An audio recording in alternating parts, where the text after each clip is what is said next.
आज एक बहुत बड़ी खबर मैं आपको बताने जा रहा हूं और इस खबर को आप तसल्ली से, इत्मीनान से बैठ करके सुनेंगे, तब आप इस खबर को समझ पाएंगे।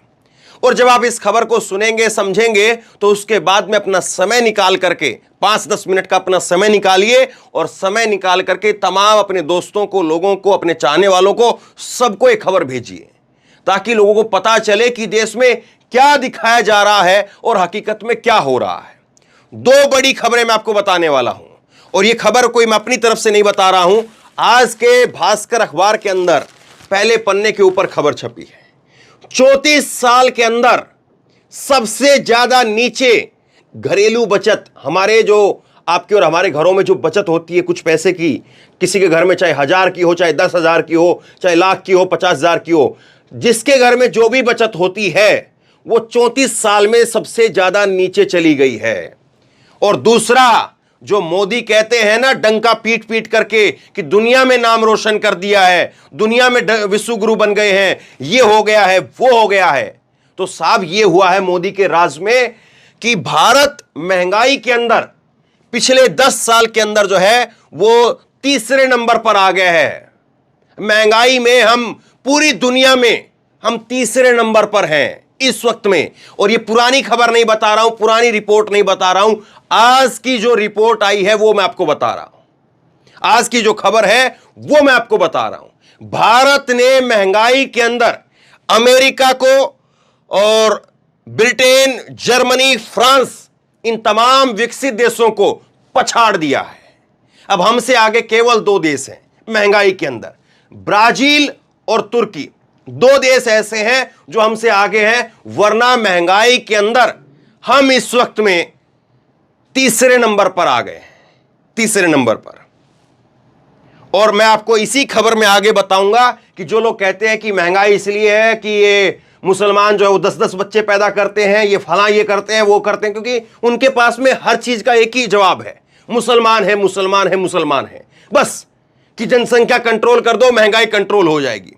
तो उसके लिए चीन का इस खबर के अंदर उदाहरण दिया गया है और चीन जो है वो इकलौता ऐसा देश है जिसकी महंगाई नेगेटिव में है। तो उस पर भी बात करेंगे, एक एक करके जो है पूरी खबर को विस्तार से एक एक करके पर दर पर मैं आपके सामने रखूंगा। इत्मीनान से बैठ करके अगले 10, 15, 20 मिनट तक इस खबर को सुनिए। आपको पूरी खबर जो समझ में आएगी। देखिए चक्कर क्या है, चक्कर यह है कि पूरा देश चाहता है कि मुद्दे के ऊपर बात हो, महंगाई पर बात हो, बेरोजगारी पर बात हो। देश चाहता है कि मुद्दा जो है वो महंगाई बने ताकि लोगों को कुछ जो है फायदा पहुंचे। लेकिन मोदी चाहते हैं कि मुद्दा मोदी बने और इसीलिए महिला आरक्षण जैसा बिल लाया जाता है। महिला आरक्षण का जो बिल है वो बहुत अच्छा बिल है, होना चाहिए, लेकिन आप उसको कर तो नहीं रहे हैं। आपने तो केवल झुंझुना पकड़ा दिया है कि झुंझुना ले लो और बस झुंझुना बजाते रहो कि महिला आरक्षण बिल हो रहा है। हो ही नहीं रहा जो चीज, उस पर जो है झुंझुना बजाने से फायदा क्या है। जो चीज अभी नहीं हो रही है, दो चीज आकर के 2026 में होगी, 27 में होगी, कब होगी मालूम ही नहीं है, जिसके बारे में पहले जनगणना होगी, जनगणना के बाद में परिसमन होगा, तब जाकर के ये महिला आरक्षण बिल आएगा। तो इसका झुंझुना अभी से बजाना शुरू कर दिया है। तो मोदी चाहते हैं कि ऐसे ऐसे मुद्दे लाए जाएं जिससे मुद्दा जो है वो मोदी बने, लोग कहें, मीडिया कहे कि देखो मोदी क्या शानदार काम कर रहे हैं, मुद्दा जो है वो महंगाई ना बने। देखिए मैं आपको एक सीधा सा गणित बताता हूं, फिर खबर पर बात करेंगे। देश के अंदर जो है करीब करीब 70 से 80%, 70 से 80% जो है वो लोग ऐसे होते हैं जिनको किसी पार्टी से कोई खास मतलब नहीं होता है कि बीजेपी सरकार में है या कांग्रेस सरकार में है, कोई खास मतलब नहीं होता है। आप गांव में चले जाइए, गांव के अंदर जो है पूछिए तो मुश्किल से 5-10 घर ऐसे होंगे जो बिल्कुल कट्टर वाले होंगे कि 5-10 घर जो है वो कट्टर कांग्रेसी हैं, कट्टर भाजपाई हैं। बाकी जो लोग हैं वो ठीक है भाई, जिसकी वोट डलेगी डाल देंगे, जो ठीक लगेगा देख लेंगे, जिसने ठीक काम किया उसको देख लेंगे। इस तरह का माइंडसेट लोगों का होता है। तो लोगों को सरकार से कोई बहुत ज्यादा मतलब नहीं होता है, लोगों को मतलब होता है मुद्दे से।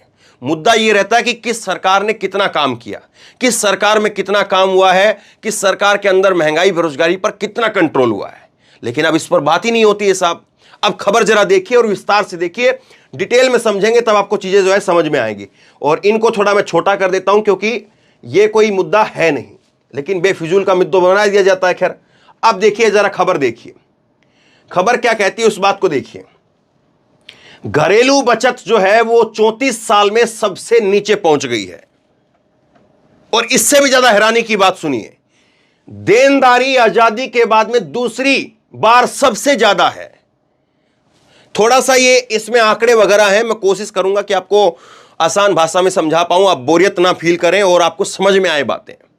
पहली बात ये खबर कह रही है कि जो हमारी घरेलू बचत होती है वो 34 साल में सबसे ज्यादा नीचे आ गई है। और जो देनदारी होती है कि हमें किसी को पैसा देना है, कोई जो है वो अपना LIC का जो है वो पेमेंट जो है प्रीमियम देना है, या बच्चों की फीस देनी है, या और कहीं पर कुछ जो है वो हमने कोई सामान बनवाना था उसके पैसे देने हैं, तो जो देनदारी है हमारी वो आज के दिन हमारे ऊपर इतनी ज्यादा है कि आजादी के बाद में 75 साल में दूसरी बार ऐसा हुआ है कि इस वक्त में सबसे ज्यादा देनदारी है। और वो देनदारी क्यों है? क्योंकि बचत हो नहीं रही है और पैसा जो देना है हमको किसी और को, हमने जो किसी का पैसा लौटाना है वो, या किसी को पैसा देना ही है, जैसे बच्चों की स्कूल की फीस है, कुछ और है, इस तरह के खर्चे हैं, वो इसीलिए लगातार बढ़ते जा रहे हैं क्योंकि घर के अंदर बचत ही नहीं हो रही है। और जो बचत हो रही है उसमें से भी काट काट करके हम दे रहे हैं और इसीलिए जो देनदारी है वो बढ़ती चली जा रही है। यह खबर में बताया गया है कि 34 साल में सबसे नीचे जो है वो घरेलू बचत पहुंच गई है। और वो इसलिए पहुंची है क्योंकि 19% जो है वो घट चुकी है। जो हमारी घरेलू बचत अभी तक होती थी, जो आप और हम लोग अपने अपने घरों में थोड़ी थोड़ी जो बचत करने की कोशिश करते हैं, वो 19% घट गई है। अब सुनिए जरा, थोड़ा और बड़ा करके दिखाता हूं। अर्थव्यवस्था की रीढ़ की हड्डी, अर्थव्यवस्था की रीढ़ माने जाने वाले भारतीय परिवारों की पारिवारिक घरेलू बचत तेजी से घट रही है। Reserve bank of India RBI के ताजा डेटा के मुताबिक 2022-23 में घरेलू बचत 13.77 लाख करोड़ रुपए रही, यानी करीब जो है 14 लाख करोड़ रुपए जो है घरेलू बचत रही 2022-23 के अंदर। और देश की GDP का सिर्फ 5% है ये। उसके बाद में परिवारों की शुद्ध वित्तीय बचत 2021-22 के मुकाबले 19% घट गई है। समझिए जरा इस बात को। यह कह रहे हैं कि हमारे परिवारों के अंदर जो बचत होती है, हम लोग जो आपस में बचत करते हैं, वो बचत पिछले साल के मुकाबले 19% घट गई है। और जो बचत अभी हमारे पास में है मौजूदा समय के अंदर, जो पैसा हमारे पास में कुछ बचा हुआ है, वो 14 लाख करोड़ रुपए है पूरे देश के अंदर, जितने भी परिवारों में जो भी पैसा हमारे पास में है। और वो GDP का केवल 5% अब रह गया है। आगे देखिए, मोतीलाल ओसवाल फाइनेंस सर्विसेज के मुख्य अर्थशास्त्री निखिल गुप्ता के मुताबिक घरेलू बचत का यह आंकड़ा 34 साल में सबसे नीचे है, सबसे कम है। 2021-22 में परिवारों की शुद्ध वित्तीय बचत GDP की 7.2% थी। ये देखिए, एक साल पहले भी ये बचत जो है वो 7.2% थी। अब गिर करके, और जो है गिर करके ये बचत जो है वो 5% पर आ गई है। मतलब कि इतना बुरा हाल धीरे धीरे लोगों का होता जा रहा है कि आप सोच नहीं सकते, कल्पना नहीं कर सकते हैं। आगे देखिए, 2020-21 के महामारी के दौर में खर्च सीमित थे, तब यह बचत बढ़ करके 11.5% हो गई थी। 2019 बीच में यह 8% थी। आज जो है वो हमारी घरेलू बचत वो 5% पर है। और 2020-21 के अंदर हमारी घरेलू बचत 8% पर थी। और जिस वक्त में कोरोना था तो लोगों ने थोड़ा सा पैसा बचाना शुरू किया था, तो उस वक्त में जो बचत, जो हमारी जो बचत थी वो 11% पर पहुंची हुई थी। अब देखिए, इतना ही नहीं, परिवारों की देनदारियां बढ़ गई है। 2020-21 में देनदारियां GDP की 3.8% थी।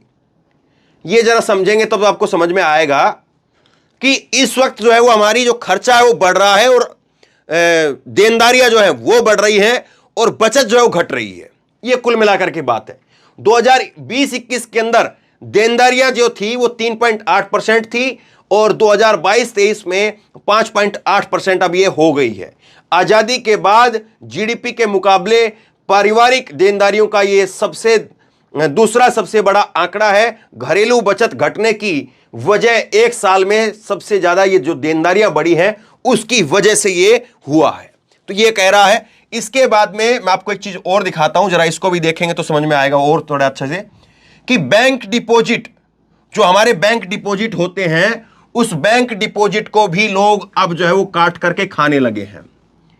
मतलब कि जो हम बचा करके रखने की कोशिश करते हैं, जिसको हम समझते हैं कि चलो भाई अब हम लोग थोड़ा एफडी करवा लेते हैं या कुछ और फिक्स डिपॉजिट कर देते हैं, तो उसमें से भी हम पैसा निकाल करके खा रहे हैं। ये कह रहा है बैंक डिपॉजिट जो है वो 2 साल में 9.5% घट करके 27% पर आ गया है।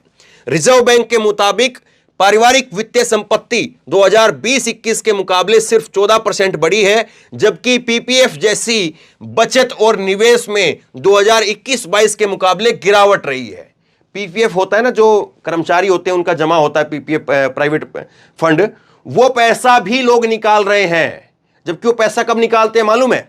एक आदमी जो नौकरी करता है वो अपना पीपीएफ तकरीबन 2 ही चीजों पर निकालता है, 3 चीजों पर, या तो घर में किसी की शादी हो, या घर बनाना हो, और या फिर जो है कोई बड़ी बीमारी किसी को परिवार को आ जाए, तब जाकर के अपना पीपीएफ का पैसा खर्च करता है, वरना वो पीपीएफ का पैसा खर्च नहीं करता है।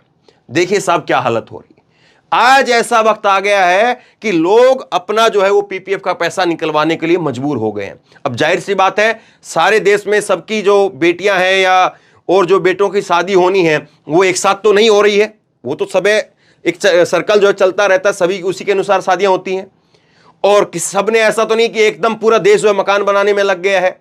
तो क्यों ये पैसा खर्च हो रहा है, इसको आगे दिखाया और इसमें बताया है कि महंगाई के ऊपर पैसा खर्च हो रहा है। लोग अपना पीपीएफ का पैसा निकाल करके अपना घर चलाने के लिए मजबूर हो गए हैं। जो पीपीएफ का पैसा कभी घर बनाने के लिए खर्च होता था, आज वो घर चलाने के लिए खर्च करना पड़ रहा है। सोचिए कितनी बुरी हालत है। आगे सुनिए, कोविड के बाद में घरेलू बचत डिपॉजिट का हिस्सा तेजी से घटा था। 2020 में 36% था, जो 2022 में 27% आ गया है। हालांकि 2022-23 में वित्तीय वर्ष में 32% तक ये पहुंच गया था। डिपॉजिट में बैंक और गैर बैंक जमा आते हैं।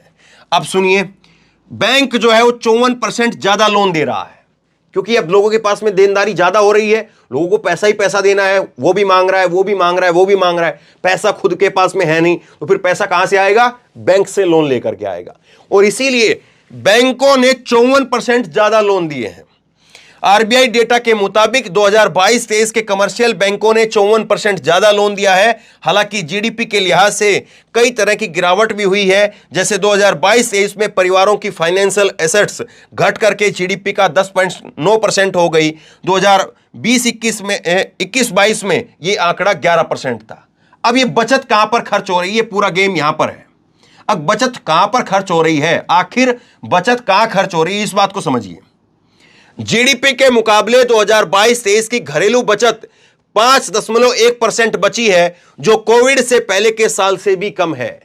मतलब कोरोना आया था, उससे पहले से भी हम लोग अब कम में पहुंच गए हैं, उससे पहले से। कोई ये नहीं कि कोरोना की वजह से सब कुछ हुआ है। कहीं पर लोग कहेंगे कोरोना आया इसलिए हो रहा है। कोरोना के बाद में तो जो है उछाल आया ना, लेकिन सरकार की जिस तरह से पॉलिसी है उसकी वजह से सब कुछ हो रहा। आगे मैं आपको दिखाता हूं। कोविड के बाद में जीडीपी तो सुधरी, लेकिन लोगों की कमाई नहीं बढ़ी। अब लोगों की कमाई नहीं बढ़